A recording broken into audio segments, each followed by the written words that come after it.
I needed a babysitter for my daughter Lily. A friend recommended Sarah, a college student needing some extra cash. Sarah seemed responsible during our initial meeting, so I hired her for the evening.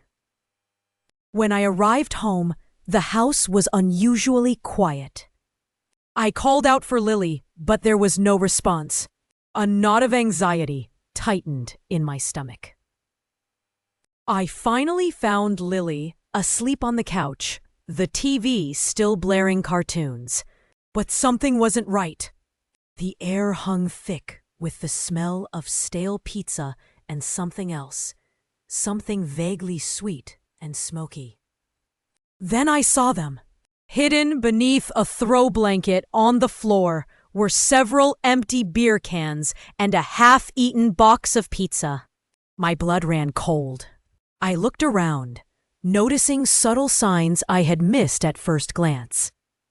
A few misplaced glasses, a crumpled napkin tucked under the coffee table, the faint, lingering scent of cigarette smoke. Furious, I woke Sarah, who was asleep on the armchair. She mumbled incoherently, trying to explain.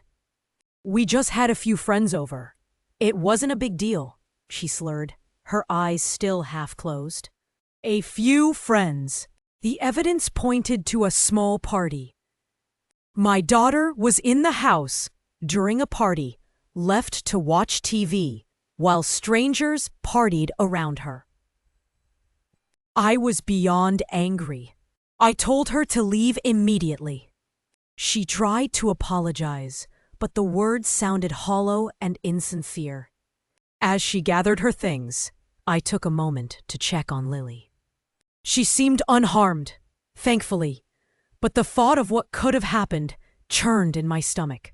The next day, I called my friend who had recommended Sarah. I calmly explained the situation. My friend was mortified and apologized profusely. She had no idea Sarah was capable of such behavior. I contacted a babysitting agency and hired someone new after a detailed screening process. I confronted Sarah again the next day and told her that what she did was unacceptable and could have had serious consequences. I made it clear that she was never to contact me or my daughter again. While I was relieved Lily was okay, the anger lingered.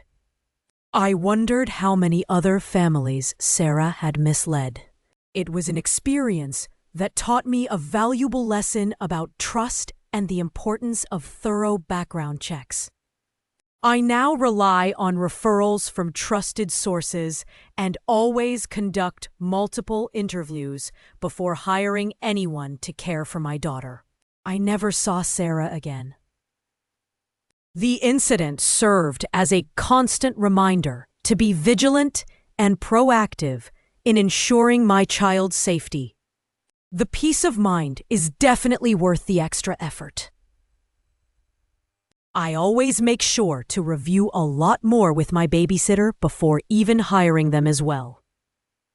Also, I was wondering whether Sarah took anything from the house. If you enjoyed this story, please like, share, and subscribe for more content.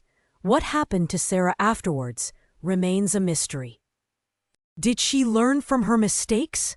Or did she continue to put other children at risk? These questions and others remain unanswered for now. Stay tuned for more stories exploring similar themes of trust, betrayal, and the unseen consequences of our choices.